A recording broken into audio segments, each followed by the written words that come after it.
I think the issue of trust is we're almost as a people suffering from a lack of trust or a breaking of trust right now. Mm, And you can look at it, everything to do with the pandemic.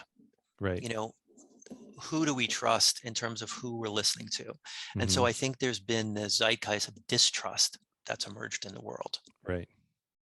And what we've found is this, I work a lot with people and organizations where there is this sense of distrust that's developed. And I always try to start with, can we come from the place of that I trust, Matt, that you have the best interests of our organization at heart? Mm, Like, that's a really important place to start. Can we establish that level of trust?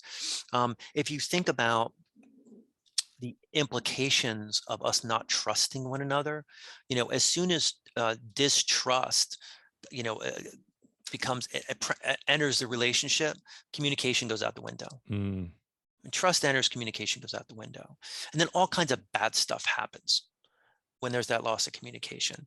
Not the least of which is now me engaging other people on the team to be on my side, mm, right? Because now I don't trust you because you did this, you did something, you made me look bad in front of a client, you didn't provide me with information that was critical for me in order to be successful, right? You've done something that I perceive worthy of now distrusting you. And so there's this actual impact, not just on our relationship, but also on the rest of the team. And quite frankly, our ability then to deliver the best that we can to our clients. mm. Fostering trust, it's about being transparent. It's about, really importantly, Matt, raising your hand and being mea culpa, right? This is on me. I screwed up, as opposed to, of course, the opposite, which is, pointing of the finger.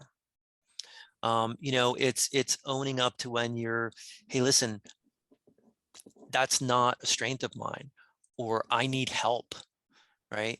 So it's demonstrating the sense of vulnerability. At the core, trust is like, I do what I say I'm going to do. By the way, that's also known as integrity, Right. right? So, and I can trust you to have my back, to be my partner.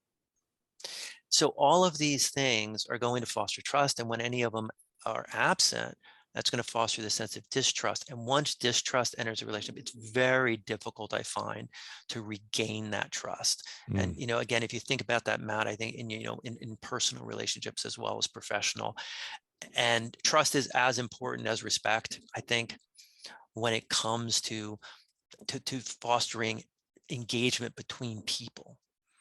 So when there's a loss of trust or respect, you can imagine. I actually think of it physically as like we distance ourselves, mm, because distancing ourselves means we protect ourselves. right. Yeah. Crucial. Crucial. What are you Well, thinking? I can see the yeah, gears turning a little bit. there's a lot. There's a lot.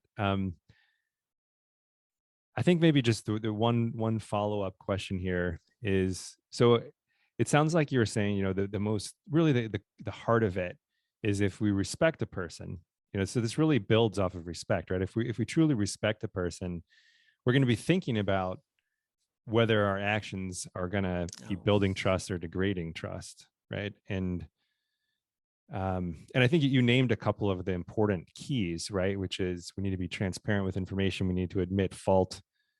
Um, yeah. Is there anything else that you would recommend for just really being proactive about this and just coming from that place of yeah, respect, where we say, look, our relationship is really important. I never want to lose trust. yeah. What do I need to be doing to make sure that that doesn't happen?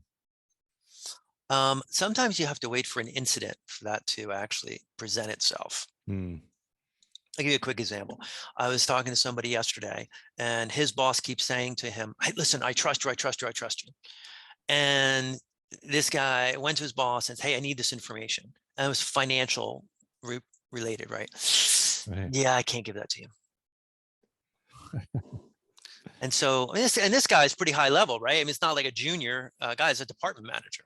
And Right. so, what I coached him to say was to go back to his boss and say, "Hey, Mr. President, I'm confused. On the one hand, you say you trust me, You believe in me. And then I ask you for some information that I really view as critical for me to get my job done, to actually do what you're asking me to do. And without that information, it feels like I got a hand tied me behind my back. And so I'm not getting, on the one hand, you trust me, and on the other hand, I'm not, it seems like you're not trusting me with this information. And Right. that's confusing to me. So it's oftentimes, and this is tricky stuff, right? It's kind of, bringing this stuff up to your boss is can be scary, um, but you can have a straight conversation. That, Matt, it's really important that we foster, I think, a sense of trust between us. And my request is, if I ever do anything or say anything that you feel is it hurts our trust, my request is you tell me that. Like, you Mm, call me out on that. Like, you give me the opportunity to address that. right. Because our relationship really matters, right? It's really important to me.